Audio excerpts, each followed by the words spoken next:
J'ai un ami qui vend sa maison, Jamy, et tu sais que depuis 2011, tous les biens immobiliers en vente ou en location doivent afficher leur diagnostic de performance énergétique, le DPE.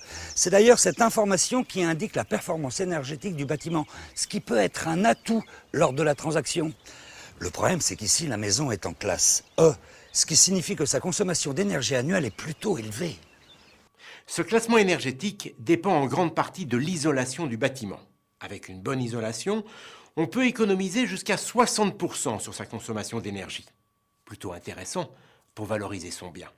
Regardez, sans isolation, la maison est une véritable passoire. En plus, les parois existantes sont souvent perméables aux infiltrations d'air. Résultat, jusqu'à 30% des déperditions thermiques se font par la toiture, 25% par les murs et 10% par le sol.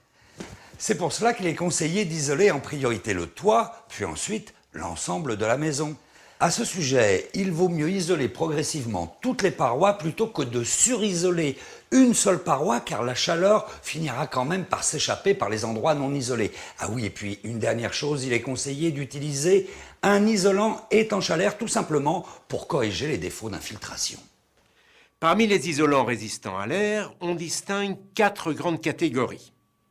Les isolants de forte densité, comme ceux à base de fibres de bois, les mousses de polystyrène ou de polyuréthane, les isolants minces réflecteurs ou encore les laines minérales à condition qu'elles soient entourées en comble de 2 écrans d'étanchéité, comme le préconise le Centre scientifique et technique du bâtiment. Bien sûr, tout le monde sait que l'isolation d'une maison permet de diminuer considérablement les déperditions thermiques. Mais concrètement, Jamy, tu pourrais m'expliquer comment agit l'isolant ? Eh bien, l'isolant oppose une résistance aux déperditions thermiques. C'est ce qu'on appelle la résistance thermique R de l'isolant. Plus elle est importante, plus le matériau est isolant. R dépend de l'épaisseur E de l'isolant et de son coefficient lambda de conductivité thermique, autrement dit, de sa capacité ou non à conduire la chaleur. Si on compare 2 isolants de même épaisseur, eh bien c'est celui qui a le plus petit coefficient lambda qui a la résistance thermique R la plus grande. Et si on compare 2 isolants de même coefficient lambda, eh bien c'est celui qui est le plus épais qui a la résistance thermique la plus grande. Maintenant, regardez cet exemple. Une résistance R égale à 2,5 peut être obtenue de 2 manières, soit avec un isolant de 100 mm d'épaisseur et de coefficient lambda égal à 0,04, soit avec un isolant de 75 mm d'épaisseur et de coefficient lambda égal à 0,03. Ici, le DPE fait état d'une consommation énergétique annuelle de 301 kWh d'énergie primaire par mètre carré. Ça me paraît beaucoup, ça. La facture risque d'être salée. Effectivement, c'est élevé. Ce type de consommation correspond à une maison mal isolée. Mais en équipant cette maison avec un isolant ayant une résistance thermique R égale à 3, eh bien sa consommation annuelle va descendre à 139 kWh d'énergie primaire par mètre carré habitable, soit une économie d'énergie de 54%.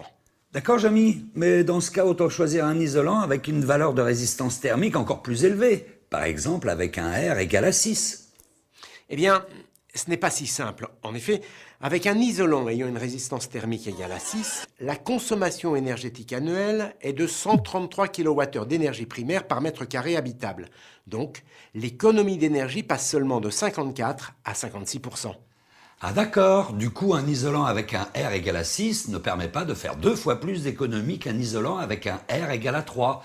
Ah oui, mais comment tu expliques ça ?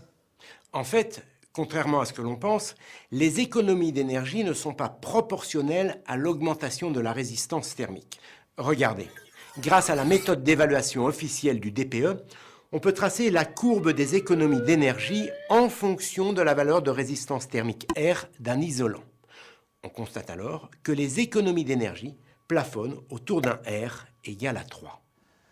En hiver, une bonne isolation nous permet de rester au chaud et de faire des économies d'énergie. Et en été, au contraire, on est bien content de trouver un peu de fraîcheur à l'intérieur de la maison.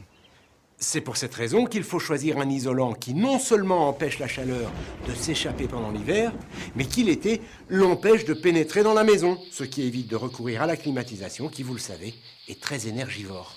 Et ce n'est pas tout, Jamy. Il est évidemment indispensable de bien respecter les consignes de pose données par les fabricants. En effet, une pose de qualité nécessite une isolation continue qui permet de réduire à la fois les infiltrations d'air et les ponts thermiques.